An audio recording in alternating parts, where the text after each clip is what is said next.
JTBC는 2차 주가 조작이 한창 이뤄진 직후 김건희 여사가 이 주가 조작 공범 민모 씨와 다른 투자건으로 주고받은 문자를 확보했습니다.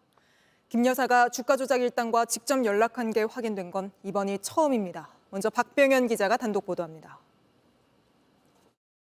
블랙펄 인베스트 직원 민모 씨는 2012년 1월 김건희 여사와 문자를 주고받았습니다. 도이치모터스 2차 주가 조작 사건이 한창 이뤄진 직후입니다. 민 씨는 김건희란 이름의 엑셀 파일을 만들게 한 의혹이 불거졌던 인물로 1심에서 징역 1년 6개월에 집행유예 3년을 선고받았습니다.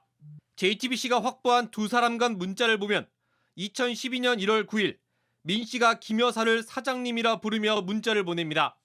수신자 번호는 김 여사의 개인 휴대전화 번호입니다.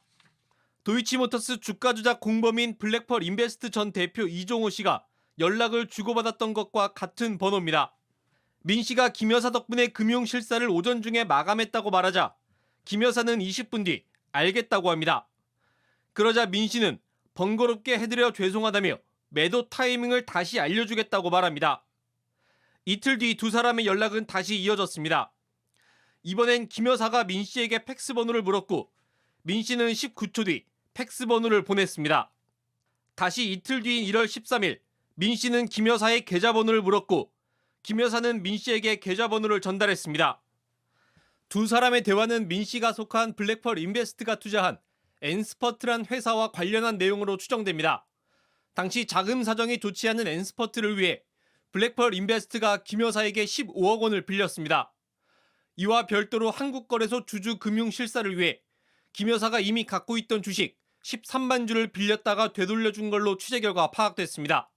민 씨가 언급한 매도 타이밍이라는 건 엔스퍼트의 주식을 팔 시점을 언급하는 것으로 해석할 수 있습니다. 실제 이 회사는 같은 해 7월 상장 폐지됐는데 김 여사가 상장 폐지 전 주식 13만 주를 팔았는지는 확인되지 않았습니다. JTBC 박병현입니다. 그동안 주가 조작 공범 민모 씨는 김건희 여사와 소통하지 않았다고 재판에서 증언해왔습니다. 그런데 2차 주가 조작이 한창 이뤄진 직후 다른 투자건으로 연락한 것이라 해도 두 사람이 서로 문자를 주고받은 게 확인된 겁니다. 이어서 연지환 기자의 단독 보도입니다. 김 여사와 문자를 주고받은 민 씨는 이른바 7초 매도가 이뤄졌던 2010년 11월에도 등장합니다. 주가 조작 2차 시기 주포 김모 씨가 민 씨에게 매도하라 하셈이란 문자를 보낸 뒤 7초 뒤 김 여사 명의의 대신증권 계좌에서 8만 주가 빠져나간 겁니다. 민 씨는 그동안 김 여사와 직접 소통한 적이 없다고 부인해왔습니다. 지난해 재판에선 이른바 7초 매도와 관련해 재판부가 이종호 씨에게만 연락한 게 명확하냐고 하자 명확하다며 권오수, 김건희 등 연락을 하지 않았다고 한 겁니다. 체포된 직후인 2022년엔 김건희 엑셀 파일에 대해서도 처음 보고 모르는 내용이다라면서 김 여사 계좌 관리도 기억에 없다고 했습니다. 특히 7초 매도 당시 김 여사와 주가 조작 공범들 사이 연락에 대해선 알려진 바가 없습니다. 이번 문자는 7초 매도가 있기 1년 3개월 뒤입니다. 김 여사와 민 씨가 직접 연락을 주고받은 게 드러난 건 처음입니다. 시간 차이는 있지만 김 여사와 민 씨 사이의 정보 공유 사례가 확인된 만큼 도이치모터스 사건에 대해서도 확인이 필요해진 셈입니다. 하지만 검찰은 민 씨를 상대로 김 여사와 직접 나눈 문자와 관련해 조사하진 않은 것으로 알려졌습니다. JTBC 연지환입니다. 검찰 수사가 본격 시작되자 김건희 여사와 이종호 씨가 일주일 사이 36차례 연락했다고 보도해드렸는데 이보다 더 자주 두 사람이 소통하며 수사에 대비했을 의혹이 제기되는 진술을 저희가 확인했습니다. 바로 이종호 씨의 진술인데 이 씨는 김건희 여사가 내가 저장한 번호 말고 다른 번호로도 여러 번 연락했다. 김 여사가 블록들 거래에 대해 반복적으로 물었다고 진술했습니다. 먼저 여도현 기자의 단독 보도입니다. 검찰은 2021년 11월 블랙펄 인베스트 전 대표인 이종호 씨를 불러 김건희 여사와의 연락에 대해 집중적으로 조사했습니다. 통신 내역에서 2020년 9월 23일부터 일주일간 36번, 10월까지 한 달 사이엔 40번이나 두 사람이 통화나 문자를 주고받은 게 나왔기 때문입니다. 검찰이 고발인 조사에 나서는 등 수사가 본격화되던 때입니다. 통신 내역에는 수 발신자로 김건희, 이종호란 이름이 정확하게 적혀 있습니다. 그런데 JTBC 취재 결과 이 씨가 사실 김건희는 내가 저장한 번호 말고 다른 번호로도 연락이 왔던 적이 여러 번 있었다고 진술한 것으로 확인됐습니다. 통신 내역에 나타난 것 외에 더 많은 연락을 주고받았을 것으로 보이는 대목입니다. 이 씨는 또 김 여사가 토로스 증권 계좌와 블록딜을 반복적으로 언급했고 블록딜에 대해선 불법이냐고 물었다는 취지로 진술한 것으로 파악됐습니다. 토로스 증권 계좌는 법원이 주가 조작에 사용됐다고 인정한 김 여사의 계좌입니다. 블록딜은 주식 시세에 영향을 주지 않기 위해 장외에서 매수자와 매도자가 거래하는 걸 말합니다. 이 거래가 법원이 공소시효가 남아있다고 인정한 2차 주가 조작 시기에 있었는데 재판부는 시세 조종과 무관한 정상적인 블록딜로 보기 어렵다고 밝힌 바 있습니다. 이에 따라 검찰 수사가 시작되자 김 여사가 주가 조작의 핵심 인물인 이 씨와 소통하며 수사에 대비했을 가능성도 있습니다. JTBC 여도현입니다. 도이치모터스 주가 조작 사건 등장인물이 꽤 많은데 이것부터 한번 짚어보죠. 예, 등장인물이 좀 많죠. 관계도를 보면서 좀 정리를 해봐야 될 것 같은데요. 위에서부터 권오수 전 도이치모터스 회장 그리고 아래가 이종호 전 블랙펄 인베스트 대표. 네, 미등록 40차례 연락했다고 계속 맞습니다. 보도해드린. 예, 미등록 투자 자문사입니다. 그리고 이 전 대표의 처남인데요.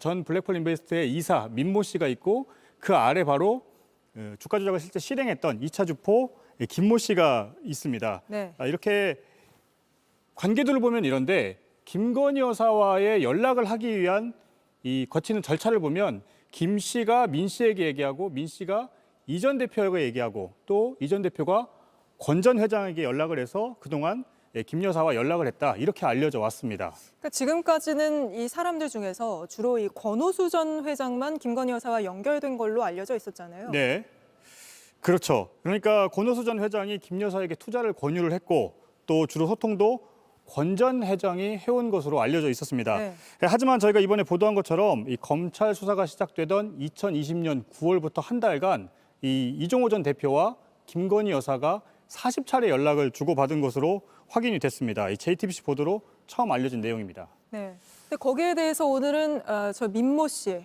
전 블랙펄 인베스트 이사 민모 씨와 문자를 주고받은 것도 김건희 여사가 그것도 네. 나온 거잖아요. 그렇죠. 그러니까 이 관계도에서 보면 이종호 전 대표의 사실은 아랫선이라고 볼 수가 있는 건데요. 민 씨는 김 여사 계좌가 담긴 김건희 엑셀 파일에 관리인으로 지목이 됐습니다. 또 네. 2차 주포인 이 김 씨와 연락을 주고받으면서 시세 조정을 한 것으로 지금 조사가 됐는데요. 김 여사의 문자가 도이치모터스와 관련된 건 아닙니다. 네. 그렇지만 이미 12년 전에 문자를 주고받은 관계였다는 건 역시 오늘 저희 보도로 처음 확인이 됐습니다. 이렇게 투자와 관련해서 이 김 여사와 민 씨가 직접 소통했던 게 드러난 만큼 주가 조작과 관련해서도 김 여사와 민 씨가 직접 소통한 게 있는지 또 추가 확인이 필요합니다. 네. 그런데 그 민 씨와 그 김건희 여사가 주고받은 그 문자에 나오는 또 다른 회사 투자 지원. 사실 이 투자의 성격도 좀 짚어볼 필요가 있어 보이던데요. 네. 일단 도이치모터스 주식은 아니지만 네. 이 과정도 주목할 필요가 있습니다. 일단 김 여사가 주가 조작 일당이 별도로 다른 회사에 투자하는 과정을 도왔다는 것이 드러난 건데요. 태블릿 PC와 관련된 회사의 자회사 N스포트라는 곳입니다. 네. 그런데 문자를 보면 김 여사가 가진 주식을 매도할 타이밍을 다시 알려주겠다 이런 내용이 있습니다. 그런데 이 문자가 오고 간 지 6개월 뒤에 이 회사는 상장 폐지가 됩니다. 그러니까 김 여사가 실제로 매도 시기를 알아서 팔았다면 주가 조작의 일당에 도움을 받아서 손실을 피한 게 됩니다. 네. 당시에 실제 이 회사를 두고 이 주주들이 내부 정보를 이용한 게 아니냐 이런 논란이 일기도 했습니다. 물론 이 김 여사가 실제 매도 시기를 듣고 매도를 했는지 네. 언제 매도를 했는지 이런 부분은 아직 확인되지 않았습니다. 근데 여기에 더해서 또 앞서 전해드린 게 그 2차 주포 김모 씨가 편지를 쓰면서 김건희 여사를 또 언급을 했잖아요. 네, 관계들을 통해서 보면은 사실 가장 아래에 있는 네. 김 씨인데요. 김 씨는 지금까지는 계좌를 개설할 때 김 여사를 본 게 전부다 이렇게 알려져 왔었습니다.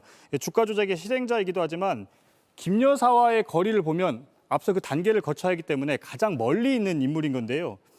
그런데 수사에서 이 편지에선 수사에서 김건희 여사만 빠지는 상황을 우려하고 있었습니다. 따라서 이런 김 씨가 편지에서 김 여사를 언급하고 나선 이유가 무엇인지 사실 직접 소통할 기회도 없었는데도 네. 불구하고 김 여사를 왜 언급했는지 이 부분에 대한 사실 확인이 필요합니다. 그러니까 결국은 그동안 권오수 전 회장과의 관계에만 좀 집중이 돼 있었는데 김 여사와의 관련성이. 근데 이게 굉장히 넓어지고 있는 거 아닙니까? 그렇죠. 처음에는 권오수 전 회장과 김건희 여사와의 네. 관계가 주목이 됐는데 JTBC 보도로 이종호 전 대표 그리고 오늘 민모 씨 네. 또 김모 씨도 이 편지에 김 여사를 언급한 내용이 확인이 됐죠. 정리하면 김건희 여사의 관여 여부를 확인할 필요성이 그만큼 더 커졌다고 볼 수 있습니다. 네, 그렇습니다. 그리고 또 궁금한 게 오늘 이종호 씨, 저희가 오늘 보도한 뭐 민모 씨의 이 문자 메시지나 이 김 씨의 편지, 그리고 또 앞서 보도해드렸던 김건희 여사와 이종호 씨의 40차례 통신 내역, 예. 이런 것들 모두 검찰이 확보를 하고 있었는데 재판에서는 공개가 되지 않았던 거잖아요. 그 이유가 뭡니까? 네. 40차례 연락 내역이 남긴 통신 내역 그리고 또 오늘 문자 메시지 또 편지까지 공통점은 검찰이 모두 확보하고 있는 자료라는 겁니다. 네. 주가 조작 일당은 지금까지 1심 혹은 2심 재판을 받으면서 이 검찰의 증인 신문을 받았는데요. 그런데 검찰은 이 자료들에 대해서 법정에서 공개하면서 물은 적이 없습니다. 그렇기 때문에 이 재판을 취재하는 취재진들도 이런 자료가 있었는지 알 수가 없었던 겁니다. 네. 특히 그걸 이종호 만약에 그거를 또 묻는다면 사실 재판은 다 공개되어 있기 때문에 공개되는 자료였던 거잖아요. 그렇죠. 검찰이 어떤 자료를 가지고 있었는지 뭐 언론들도 모두 알 수가 있었던 내용인데 네. 그 부분을 제시하면서 묻질 않았기 때문에 그동안 이런 자료가 있었는지 공개가 되지 않았던 겁니다. 특히 이종호 씨의 경우에는 재판에서 당시에 김 여사와 연락한 적 없다 이렇게 증언한 적이 있는데 검찰은 이미 2020년 9월 통신 내역을 확보하고도 제시하면서 따로 묻지를 않았습니다. 네, 그래서 그게 조금 예. 이해가 안 됩니다. 그렇죠. 이 과정을 두고도 앞으로 논란이 될 수가 있습니다. 네, 검찰이 이 부분 제대로 묻고 따져보지 않은 이유가 뭔지 그것도 분명히 짚어봐야 할 대목일 거고요. 예. 무엇보다 이제라도 다시 수사해서 살펴봐야 하는 거 아닙니까? 그렇죠. 그래서 아직 김 여사 처분 안 했기 때문에요. 검찰이 김 여사를 두고 어떤 판단을 할지 또 추가 수사를 이어나갈지 주목되고 있는 상황입니다. 특히 지금 국회에서 특검이 추진되고 있기 때문에 만약 특검이 도입된다면 김 여사에 대한 수사를 할 때 지금 JTBC가 보도하고 있는 내용들이 중요한 근거가 될 것으로 보입니다. 네, 내일도 후속 보도가 준비되어 있습니까? 네, 계속 취재를 하고 있고요. 내일도 후속 보도를 이어갈 계획입니다. 네, 알겠습니다. 오늘은 여기까지 짚어보겠습니다. 서복형 기자였습니다.